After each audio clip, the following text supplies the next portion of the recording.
ಇತ್ತಂತೆ ಅವರಿಗೆ. ಶಿವರಾಮ ಕಾರಂತರ ಬಗ್ಗೆ ಮಾತಾಡ್ಲಿಕ್ಕಿತ್ತಂತೆ. ಅದು ಆಶುಭಾಷಣ. ಚೀಟಿ ತೆಗೆದು ಕೊಟ್ರಂತೆ. ತೆಗೆದು ನೋಡಿದಾಗ ಶಿವರಾಮ ಕಾರಂತರು ಬಂತು. ತಲೆನೇ ಓಡ್ಲಿಲ್ಲ.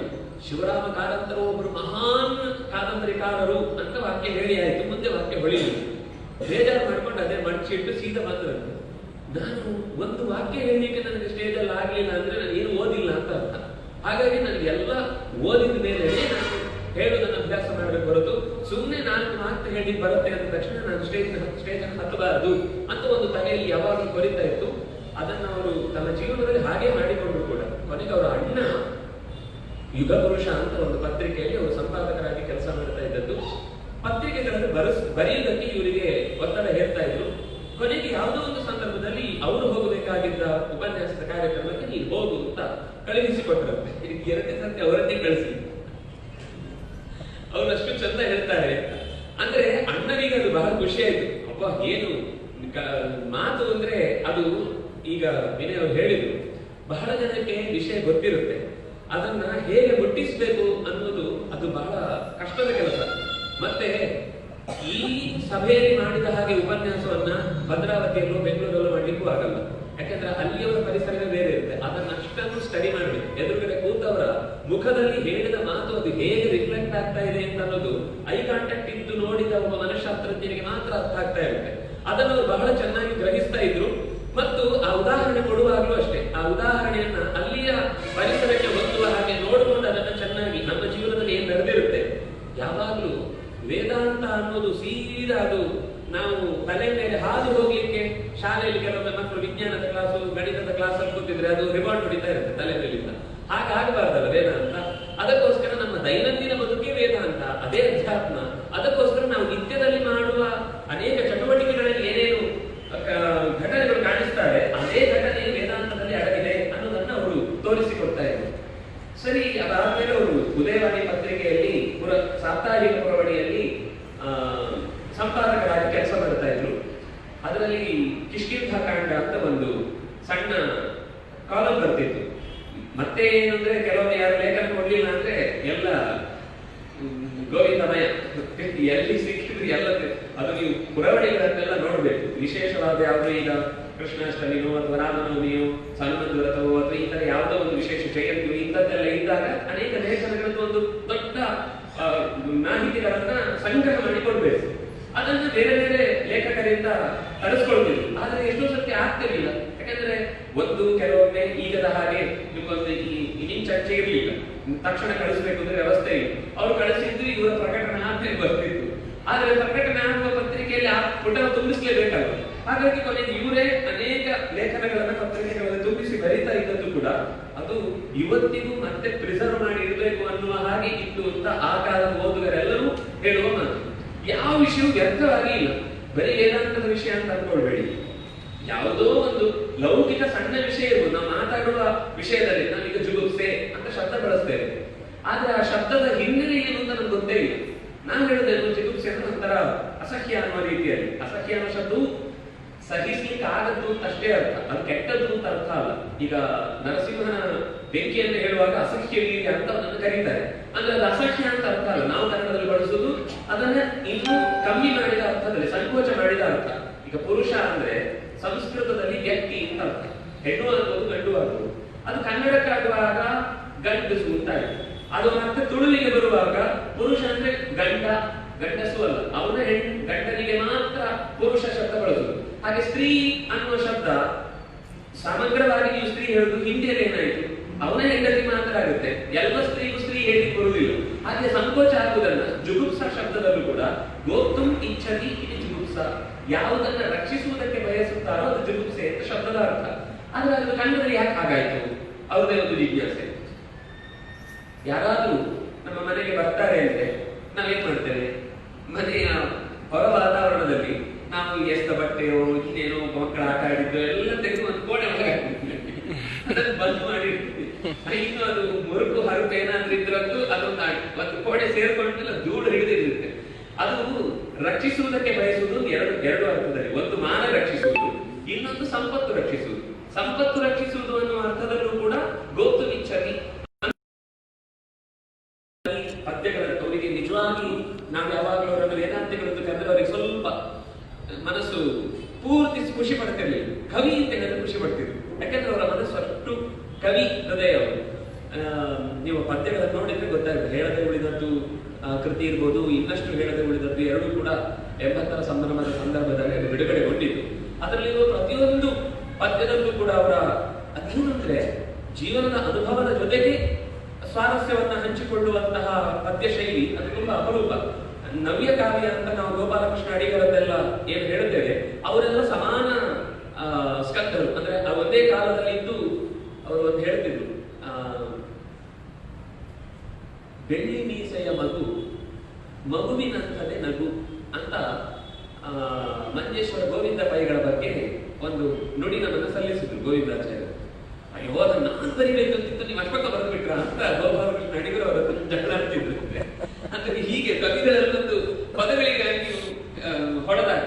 ಅಂದ್ರೆ ಅವ್ರು ಹೇಳ್ತಿದ್ರು, ಎಲ್ಲಿ ಪೇಜಾವರದ ಪಕ್ಕದ ಓಣಿಯಲ್ಲಿ ಅವರದೊಂದು ಪಟ್ಟಾಂಗ ಅಂತ ನಾವು ಶಬ್ದ ಬಳಸೋದು, ಹರಟೆ ಅಂತ ನಾವು ಅನ್ಕೊಂಡ್ರು ಕೂಡ ಸಂಸ್ಕೃತದಲ್ಲಿ ಹರಟೆ ಹೊಡಿತಾ ಇದ್ರು. ಅವರ ಆ ಕಾಲದ ಸಂಸ್ಕೃತ 4-5 ಜನ ಸಹಪಾಠಿಗಳೆಲ್ಲ ಕೂತು ಮಾತಾಡೋರಂತೆ. ಆಚಾರ್ಯರ ಒಂದ್ಸರ್ತಿ ಹೇಳ್ತಿದ್ರು, ಶಿವಮೊಗ್ಗದಿಂದ ಒಬ್ರು ಪ್ರತಿ ಸಂಜೆ ಹೊತ್ತಲ್ಲಿ ಬಂದವರು 5 ಗಂಟೆ 6 ಗಂಟೆ 7 ಗಂಟೆ ತನಕ ಸೇರಿ ಮಾತಾಡ್ತಾರೆ. ಅದನ್ನು ಕೇಳಲಿಕ್ಕೋಸ್ಕರ ಬರ್ತಿದ್ರು ಅಂತ.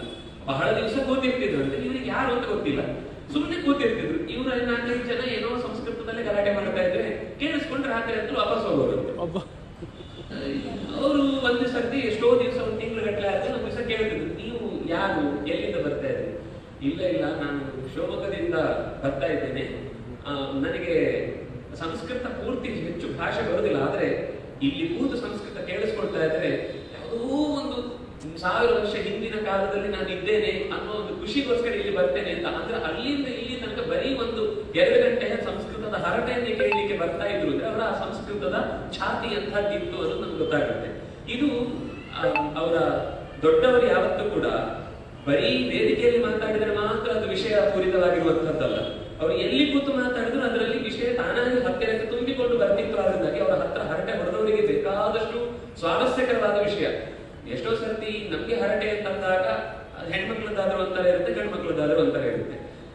ಹೆಣ್ಮಕ್ಳದ್ದಾದ್ರೆ ಸೀರೆನೋ ಧಾರವಾಹಿನೂ ಇರುತ್ತೆ, ಇವ್ರದ್ದಾದ್ರೆ ರಾಜಕೀಯನೋ ಇನ್ನೇನು ವ್ಯಾಪಾರದಿರುತ್ತೆ. ಅದು ಬಿಟ್ಟರೆ ಬೇರೆ ವಿಷಯಗಳು ಬರುವುದಿಲ್ಲ. ಅವರ ಹತ್ರ ಅಂತ ಸುದ್ದಿಗಳನ್ನು ನೀವು ಹುಡುಕುದೇ ಕಷ್ಟ. ಅವ್ರ ಅಂತದ್ದೇನಾದ್ರೂ ಮಾತು ಬಂದ್ರೂ ಕೂಡ ಅದರಲ್ಲೂ ಒಂದು ಸ್ವಾರಸ್ಯ ಹೇಳ್ಬೇಕಷ್ಟೇ ಹೊರತು ಅದನ್ನು ಕೇವಲ ಎಲ್ಲರೂ ಮಾತಾಡುವಂತೆ ಸಾಮಾನ್ಯ ಬಣ್ಣದ ವಿಷಯ ಇಷ್ಟಕ್ಕೆ ಹೋದ್ರು ಆ ಬಣ್ಣ ವೇದದಲ್ಲಿ ಎಲ್ಲಿ ಬಂದಿದೆ, ಅದರಲ್ಲಿ ಎಷ್ಟು ವಿಧ ಇದೆ, ಅದನ್ನ ವೇದ ಯಾವುದಕ್ಕೆ ಹೀಗೆ ಹೇಳುತ್ತೆ, ಅದಕ್ಕೆ ಅರ್ಥ ಏನು, ಅದು ನಮ್ಮ ಚಕ್ರದಲ್ಲಿ ಎಲ್ಲಿ ಸೇರುತ್ತೆ, ಇಂಥದ್ದೇ ಬಣ್ಣ ಯಾಕೆ ಅಂತ ಹೇಳಿದ್ರು. ಈ ರೀತಿ ಕಾನ್ಸೆಪ್ಟ್ ನಾವೆಲ್ಲೋ ಸರಳವಾಗಿ ಲೌಕಿಕವಾಗಿ ತಂದದ್ದು ಅದು ಇನ್ನೆಲ್ಲೋ ಅಂತರಂಗಕ್ಕೆ ಒಳಗೆ ತುಂಬಿಕೊಂಡು ಹೋಗ್ತಾ ಇತ್ತು. ಇದು ಅವರ ಸಹಜವಾಗಿ ಮಾತಾಡುವ ಸಂದರ್ಭದಲ್ಲೂ ಬರ್ತಾ ಇದ್ದಂತಹ ವಿಶೇಷ ವಿಷಯಗಳು.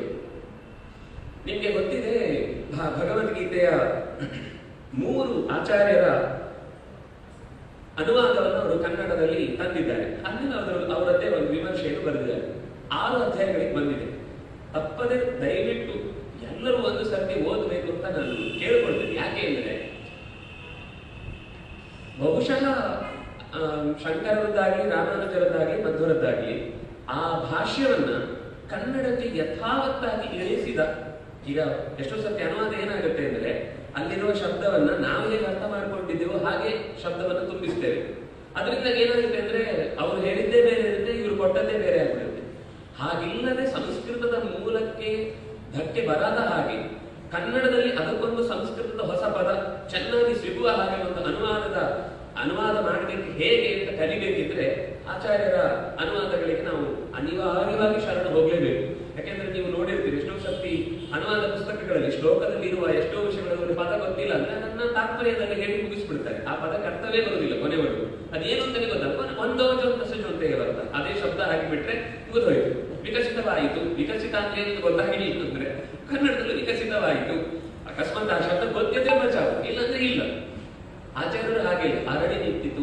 ಆ ಶಬ್ದಕ್ಕೆ ಅದೇ ಅರ್ಥ ಏನು ಕನ್ನಡದಲ್ಲಿ ಬೇಕು ಅದನ್ನು ಕೊಡ್ತಾರೆ.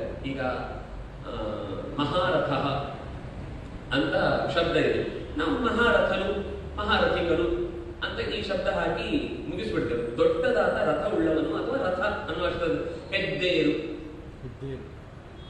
ಅಥವಾ ಮಹಾಬ್ರಾಹ್ಮಣ ಅಂತ ಬಂತು ಅಂದ್ರೆ ಹೆಬ್ಬಾರ್ವ. ನಾವು ಹೆಬ್ಬಾರ ಅಂತ ಬಳಸ್ತೇವೆ, ಅದು ಏನು ಶಬ್ದ ಅಂತ ಹಿಂದೆ ಗೊತ್ತಿಲ್ಲ. ಐತಾಳ ಅಂತ ಬಳಸ್ತೇವೆ, ಅದು ಏನು ಅಂತ ಗೊತ್ತಿಲ್ಲ.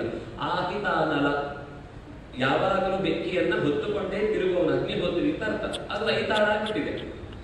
ಅಂದ್ರೆ ಈ ತರದ್ದು ಈ ಓಝ ಅನ್ನು ಝ ಅಂತಿದೆ. ಅದೇನು ಅಂದ್ರೆ ಉಪಾಧ್ಯಾಯ, ಉಪಾಧ್ಯಾಯ ಆಗಿ ಉಪಾಧ್ಯ ಆಗಿ ಉಜ್ಜ ಆಗಿ ಓಝ ಆಗಿ ಝ ಆಗಿ ಉಳಿದುಬಿಟ್ಟಿದೆ. ಮೂಲ ಶಬ್ದ ಎಲ್ಲ ಹೊರಟೆ ಹೋಗಿದೆ. ಈ ತರ ಒಂದು ಶಬ್ದದ ಮೂಲ ಏನು, ಅದಕ್ಕೆ ಕನ್ನಡದಲ್ಲಿ ಶಬ್ದ ಬಳಸುವ ಕ್ರಮ ಹೇಗೆ, ಅದನ್ನು ಬಹಳ ಚಂದ ಮಾಡಿ ಅವರು ಅವರ ಅನುವಾದಗಳಲ್ಲಿ ಕೊಡ್ತಾರೆ. ಅದು ಅಭಿಜ್ಞಾನ ಶಾಕುಂತಲವನ್ನ ನೆನಪಾಗಲು ಶಕುಂತಲೆ, ಮೃಚ್ಛಕಟಿಕವನ್ನ ಆವೆಯ ಮಣ್ಣಿನ ಆಟದ ಬಂಡಿ, ಮೃತ್ ಶಕಟಿಕ. ಮೃತ್ ಅಂದ್ರೆ ಮಣ್ಣಿನದು, ಅದು ಮಣ್ಣು ಅಂದ್ರೆ ಶಕಟ ಮಾಡ್ಲಿಕ್ಕೆ ನೀವು ಯಾವುದೋ ರಸ್ತೆ ಮಣ್ಣು ಆಗುದಿಲ್ಲ, ಆವೆಯ ಮಣ್ಣೇ ಆಗ್ಬೇಕು. ಆವೆಯ ಮಣ್ಣಿನ ಶಕಟಿಕ ಅಂದ್ರೆ ಬರೀ ಎತ್ತು ಒಯ್ಯುವ ಶಕಟ ಅಲ್ಲ, ಅದು ಶಕಟಿಕ ಅಂತಿದೆ. ಅಂದ್ರೆ ಅದು ಆಟದ ಬಂಡಿಯೇ ಆಗ್ಬೇಕು. ಅದನ್ನೇ ಹಾಗೆ ಅನುವಾದ ಮಾಡಿದ್ದು ಆವೆಯ ಮಣ್ಣಿನ ಆಟದ ಬಂಡಿ. ಇಲ್ಲಿ ಹೊಸತು ಎಲ್ಲಿಯೂ ಶಬ್ದ ವಸ್ತು ಬರಲಿಲ್ಲ, ಆದ್ರೆ ಅದು ಯಾವುದು ನಿಮ್ಗೆ ನೇರ ಶಬ್ದಗಳು ಕಾಣಿಸುದಿಲ್ಲ. ಅದು ಅವರಿಗೆ ಹುಡುಕಿದ್ರೆ ಮಾತ್ರ ಕಾಣಿಸುವ ಸಂಗತಿ. ಕೃಷ್ಣಾಮೃತ ಮಹಾರಣಮ ಅಂತ ಒಂದು ಕೃತಿ ಇದೆ, ಅದನ್ನು ಕೃಷ್ಣನೆಂಬ ಸೊದೆಯ ಕಡಲು ಅಂತ ಬರೆದಿದ್ರು. ಅವ್ರ ಹತ್ರನೇ ಮತ್ತೆ ಯಾರು ಕೇಳಿದ್ರು, ಕೃಷ್ಣನೆಂಬ ಸರಿ, ಸೋದೆ ಕಡಲಲ್ಲಿದೆ. ಸೊದೆ ಅಂದ್ರೆ ಸುಧೆ ಅನ್ನೋ ಶಬ್ದ, ಅಮೃತ ಅನ್ನೋ ಶಬ್ದ, ಸೊದೆ ಅನ್ನೋದು ಗೊತ್ತಾಗದೆ ಮತ್ತು ಸೋದೆ ಅಂತ ಅಂದ್ಕೊಂಡು ಸೋದೆ ಕಡಲಲ್ಲಿದೆ ಅಂತ ಅವ್ರ ಹತ್ರ ಕೇಳಿದ್ರು. ಅಯ್ಯೋ, ನಾನು ಬರ್ತಿದ್ದು ಇಷ್ಟು ಸಾರ್ಥಕ ಆಗೋಯ್ತಾ ಅಂತ ಅವ್ರ ತಲೆ ತೆಚ್ಕೊಳ್ಳೋಂಗಾಗಿತ್ತು. ಅಂದ್ರೆ ಇದೆಲ್ಲ ಹೆಡ್ಡಿಂಗ್ ಅನ್ನು ಅನುವಾದ ಮಾಡುವಾಗಲೂ ಆ ಕನ್ನಡತನವನ್ನ ಅವರು ಯಾವತ್ತೂ ಬಿಟ್ಟದಿಲ್ಲ. ಎಷ್ಟೋ ಜನ ಕನ್ನಡಕ್ಕೆ ಏನ್ ಮಾಡಿದ್ದಾರೆ ಅಂತ ಆಕ್ಷೇಪ ಮಾಡೋರಿದ್ದಾರೆ. ಅವ್ರು ಒಂದ್ಸರ್ತಿ ಅವರ ಎಲ್ಲ ಕೃತಿಯನ್ನು ಓದಿದ್ರೆ ಅವರು ಕನ್ನಡಕ್ಕೆ ಕೊಟ್ಟ ಕೊಡುಗೆ, ಸಂಸ್ಕೃತದಿಂದ ಏನೆಲ್ಲ ದಕ್ಕಬೇಕಿತ್ತು ಕನ್ನಡಕ್ಕೆ, ಅದನ್ನು ಪೂರ್ಣ ಪ್ರಮಾಣದಲ್ಲಿ ಒಪ್ಪಿಸಿದ್ದಾರೆ ಅಂತ ಅನ್ನೋದ್ರಲ್ಲಿ ನಾವು ಯಾವತ್ತೂ ಅದು ಅತಿಶಯದ ಮಾತು ಅಂತ ಅನಿಸ್ಲಿಕ್ಕೆ ಸಾಧ್ಯ ಇಲ್ಲ. ಅಂದ್ರೆ ಭಾಷೆಯನ್ನ ದುಡಿಸಿಕೊಳ್ಳುವುದು ಅಂತ ಅನ್ನೋದು ನಾವು ಹೇಳ್ತೀವಲ್ಲ, ಆ ಶಬ್ದದ ಬಗ್ಗೆ ಹೇಳಬೇಕು ಅನ್ನುವ ಅದಕ್ಕಿದ್ದವನು ಮಾತ್ರ ದುಡಿಸಿಕೊಳ್ಳುವುದು ಅನ್ನೋ ಶಬ್ದ ಬಳಸಲಿಕ್ಕಾಗುತ್ತೆ. ನಾವು ಶಬ್ದ ಮಾತಾಡ್ತೇವೆ, ನೀವು ಈ ಅರ್ಥದಲ್ಲಿ ಹೇಳಿದ್ದ ಅಂತ ಎದುರುಗಡೆ ಆಮೇಲೆ ಕೇಳಬೇಕು. ಅವರು ಹಾಗೆ ಅವರು ಹೇಳಿದ್ಮೇಲೆ ಆ ಅರ್ಥದಲ್ಲಿ ಆ ಶಬ್ದ ರೂಢಿ ಆಗ್ಲೇಬೇಕು ಅನ್ನೋದು ಅವರ ಬದುಕಿನಲ್ಲಿ ಅವರ ಭಾಷೆಯನ್ನು ಬಳಸ್ತಾ ಇದ್ದ ರೀತಿ. ನಮ್ಗೆ ಶಂಕರಾಚಾರ್ಯ ಅಂತ ಸಂಸ್ಕೃತದಲ್ಲಿ ಒಂದು ಸಿನಿಮಾ ನೀವು ಕೇಳಿದ್ರೆ ನೆನಪಿರುತ್ತೆ. ಜಿ.ವಿ. ಅಯ್ಯರು ಅದನ್ನ ನಿರ್ದೇಶನ ಮಾಡಿದ್ರು. ನೀವು ಸಿನಿಮಾ ನೋಡಿ ಆದ್ಮೇಲೆ, ಒಂದ್ಸತಿ ನೋಡಿ ಆದ್ಮೇಲೂ ನಿಮ್ಗೆ ಸುಮ್ಮನೆ ಸಂಸ್ಕೃತವನ್ನು ಚೆನ್ನಾಗಿ ಮತ್ತೆ ಮತ್ತೆ ಅಭ್ಯಾಸ ಮಾಡಬೇಕು ಅಂತಿದ್ರೆ, ಸುಮ್ಮನೆ ಅದರ ಆಡಿಯೋನ ಹಾಕೊಂಡು ಕಿವಿಗೆ ಹಾಕೊಂಡು ಕೂತಿದ್ರೆ ತನ್ನಿಂದ ತಾನೇ ನಮ್ಮ ಭಾಷೆ ಎಷ್ಟು ಚೆನ್ನಾಗಿ ಬೆಳೆಯುತ್ತೆ ಅಂದ್ರೆ, ಅಷ್ಟು ಸರಳವಾದ ಆದ್ರೆ ಅಷ್ಟು ಹೃದಯವಾದ ಶಬ್ದಗಳ ಜಾಲವನ್ನು ನಾವು ಇಡೀ ಸಂಭಾಷಣೆಯಲ್ಲಿ ನಾವು ನೋಡ್ತೇವೆ. ಅದು ಭಗವದ್ಗೀತೆಯೂ ಹಾಗೆ. ನೀವು ಭಗವದ್ಗೀತೆ ನೋಡಿದ್ರೆ ಅದರಲ್ಲಿರುವ ಸಂಸ್ಕೃತದ ಸಂಭಾಷಣೆ ಅಷ್ಟು ಚಂದ. ಅಂದ್ರೆ ಅವರು ಸಂಸ್ಕೃತದ ಪೀಳಿಗೆಯಲ್ಲೂ ವ್ಯಾಖ್ಯಾನದ ದೃಷ್ಟಿಯಿಂದ ಬಹುಶಃ ಇನ್ನೊಂದು 10,000 ವರ್ಷ, 1,000 ವರ್ಷಕ್ಕಂತೂ ಕಮ್ಮಿ ಇಲ್ಲದ ಹಾಗೆ ಆ ಗ್ರಂಥಗಳು ಉಳಿದು ಇದನ್ನ ಬರೆದದ್ರಿಂದಾಗಿ ಒಂದು ದೊಡ್ಡ ಪರಂಪರೆ ಮುಂದೆ ಬೆಳೆಯುತ್ತೆ. ಯಾಕೆಂದ್ರೆ ಕನ್ನಡದಲ್ಲಿ ಬರೆದದ್ದು ಎನ್ನಡ ಅಂತ ನಾವೀಗ ಮಕ್ಕಳು ನಮ್ಮಲ್ಲಿ ಹೇಳ್ತಾ ಇರುವ ಪರಿಸ್ಥಿತಿಯಲ್ಲಿ ಮುಂದೆ ಎಷ್ಟು ಉಳಿಯುತ್ತೆ ಅನ್ನೋದು ಸ್ವಲ್ಪ ಸಂದೇಹವೇ ವಿಷಯದ ದೃಷ್ಟಿಯಿಂದ. ಭಾಷೆ, ಯಾಕೆಂದ್ರೆ ನಮ್ಗೀಗ ನಾವು ರನ್ನನ, ಪಂಪನ ಇತ್ಯಾದಿ ಕೃತಿಗಳನ್ನ ಕೇಳಿದ್ರೆ ಇದು ಯಾವ ಭಾಷೆ ಸರ್ ಅಂತ ಕೇಳ್ತಾರೆ. ಇದು ಯಾವ ಲ್ಯಾಂಗ್ವೇಜ್? ಭಾಷೆ ಅಂತ ಕೇಳಿದ್ರೆ ಸಂತೋಷ, ಇದು ಯಾವ ಲ್ಯಾಂಗ್ವೇಜ್? ಅಂಥದ್ರಲ್ಲಿ ಈ ಕನ್ನಡದಲ್ಲಿ ಇವತ್ತು ಬರೆದಿದ್ದು ಕನ್ನಡ ಹೋಗಿ ನಡುಗನ್ನಡ ಹೋಗಿ ಹೊಸ ಕನ್ನಡ ಆಗಿ ಇನ್ನು ಈಡಾಗಿ ಕನ್ನೀಡಾಗಿ ಇನ್ನೇನೇನಾಗುತ್ತೋ ಗೊತ್ತಿಲ್ಲ. ಅದು ಮುಂದೆ ಹೋದ ಹಾಗೆ ಜಾಸ್ತಿ ಪೂರ್ತಿ ಹಾಳಾಗ್ತಾ ಹೋಗುತ್ತೆ. ಆದ್ರೆ ವಿಷಯದ ದೃಷ್ಟಿಯಿಂದ ಉಳಿಯುವುದಕ್ಕೆ ಮಹಾಭಾರತ 5,000 ವರ್ಷದ ಹಿಂದಿನ ಕೃತಿ. ಆನಂತರ ಕಾಳಿದಾಸ ಬರೆದಂತಹ ಎಲ್ಲ ಮಹಾಕಾವ್ಯಗಳಿರ್ಬೋದು, ಖಂಡಕಾವ್ಯಗಳಿರ್ಬೋದು, ಇದೆಲ್ಲ 2,000 ವರ್ಷದ ಹಿಂದೆ ಬಂದದ್ದು. ಇವತ್ತಿಗೂ ನಾವು ಕಾಳಿದಾಸನ ನೆನಪಿಸ್ಕೊಳ್ತೇವೆ, ಭಾಸನನ್ನು ನೆನಪಿಸ್ಕೊಳ್ತೇವೆ, ಶಂಕರರನ್ನು ನೆನಪಿಸ್ಕೊಳ್ತೇವೆ, ರಾಮಾನುಜರನ್ನು ನೆನಪಿಸ್ಕೊಳ್ತೇವೆ, ಮಧ್ವರನ್ನು ನೆನಪಿಸ್ಕೊಳ್ತೇವೆ. ಅಂದ್ರೆ ಅವರು ಕೊಟ್ಟ ಸಂಸ್ಕೃತದ ಕೃತಿಗಳಿಂದ. ಬಹುಶಃ ಅದೇ ಸಾಲಿನಲ್ಲಿ ಮುಂದೆ 1,000 ವರ್ಷ ಹೋದ ಮೇಲೂ ಸಂಸ್ಕೃತದ ಈ ಎಲ್ಲ ಕೃತಿಗಳಿಂದಾಗಿ, ಯಾಕೆಂದ್ರೆ ಮಹಾಭಾರತ ತಾತ್ಪರ್ಯ ನಿರ್ಣಯಕ್ಕೆ ಭಾವಚಂದ್ರಿಕಾ ಅಂತ ವ್ಯಾಖ್ಯಾನ, ಉಪನಿಷತ್ ಚಂದ್ರಿಕಾ ಅಂತ ವ್ಯಾಖ್ಯಾನ, ಸಂಗ್ರಹ ರಾಮಾಯಣಕ್ಕೆ ಬರೆದ ವ್ಯಾಖ್ಯಾನ, ವೇದಗಳಿಗೆ ಕೊಟ್ಟಂತಹ ಅನೇಕ ಸೂಕ್ತಗಳಿಗೆ ಕೊಟ್ಟ ಸಂಸ್ಕೃತದ ವ್ಯಾಖ್ಯಾನಗಳು, ಹೀಗೆ ಕನಿಷ್ಠ ಪಕ್ಷ 40-50 ಸಂಸ್ಕೃತದ ವ್ಯಾಖ್ಯಾನಗಳೇ ಇನ್ನೂ ಬಹುಶಃ ಧೂಳು ಹಿಡಿದು ಪಂಡಿತರ ಮನೆಯಲ್ಲೂ ಹಾಗೆ ಬಿದ್ದಿರುವಂತಹ ಕೃತಿಗಳನ್ನು ನೋಡದೆ ಅವರ ಆಕ್ಷೇಪ ಮಾಡುವಂತಹ ಪರಿಸ್ಥಿತಿ ಇದೆ. ಆದ್ರೆ ಮುಂದೆ ಅವ್ರು ಹೇಳ್ತಿದ್ರು, ಮನಗೋಪಿ ಸಮಾನ, ನಾನು ಇವತ್ತು ಯಾರು ಅದನ್ನು ಓದ್ಲಿಲ್ಲ ಅಂದ್ರು ಮುಂದೆ ಯಾರೋ ಖಂಡಿತ ಅದನ್ನು ಖಂಡಿತ ಬಿಡಿಸ್ತಾನೆ. ಭೌಭೂತಿ ಹೇಳುವ ಮಾತು, ವಿಪುಲಾಚ ಪೃಥ್ವಿ, ಪೃಥ್ವಿಯ ವಿಶಾಲವಾಗಿದೆ, ಕಾಲು ದೀರ್ಘ, ಕಾಲು ವಿಶಾಲ, ಪೃಥ್ವಿ ಅತ್ಯಂತ ದೀರ್ಘವಾಗಿದೆ. ಅದರಿಂದಾಗಿ ಮುಂದೆ ಯಾರೋ ಒಬ್ಬ ನನ್ನನ್ನೇ ಅನುಸರಿಸುವ ಒಬ್ಬ ಯೋಚನೆ ಮಾಡುವ ತಲೆಯನ್ನು ಬರ್ತಾನೆ, ಓದ್ತಾನೆ, ಅದು ಬೆಳೆಯುತ್ತೆ ಅಂತ. ಹಾಗೆ ಭೌಭೂತಿಯ ಮಾತನ್ನು ಅವರು ಕೂಡ ತಮ್ಮ ಕೃತಿಯನ್ನು ಕೆಲವು ಕಡೆ ಹೇಳ್ಕೊಂಡದ್ದಿದೆ. ಪರಿಸರದ ಬಗ್ಗೆ ಬಹಳ ಕಾಳಜಿ. ಎಲ್ಲ ವಿಷಯ ನೀವು ಯಾವ ರೀತಿಯಿಂದ ಆಚಾರ್ಯರನ್ನು ನೀವು ಗಮನಿಸಿದ್ರು ನಿಮಗೂ ಗೊತ್ತಿರುತ್ತೆ. ಈ ವೈದ್ಯರಾಗಿ ಅವರ ಹತ್ರ ಯಾರ ಹತ್ರ ಬರ್ತಾರೋ ವೈದ್ಯಕೀಯಕ್ಕೆ ಸಂಬಂಧಪಟ್ಟ ಅನೇಕ ಚರಕತ್ತಿರ್ಬೋದು, ಸುಶ್ರುತನದಿರ್ಬೋದು, ಅಥವಾ ವೇದಗಳಲ್ಲಿ ಬಂದ ಸೂಕ್ತಗಳಲ್ಲಿ ಬಂದ ಅಂಶಗಳಿರ್ಬೋದು, ಅದನ್ನು ಅವರ ಹತ್ರ ಚರ್ಚೆ ಮಾಡ್ತಿದ್ರು. ಒಬ್ಬ ಯಾರೋ ಇಂಜಿನಿಯರ್ ಬಂದ್ರೆ ಶಿಲ್ಪಶಾಸ್ತ್ರದಲ್ಲಿ ಶುಲ್ಬ ಸೂತ್ರಗಳಲ್ಲಿ ಯಾವ ರೀತಿ ಆ ವಸ್ತುಗಳನ್ನ ಲೆಕ್ಕ ಹಾಕೋದು, ಗಣಿತ ಅವರಿಗೆ ಬಹಳ ಇಷ್ಟ.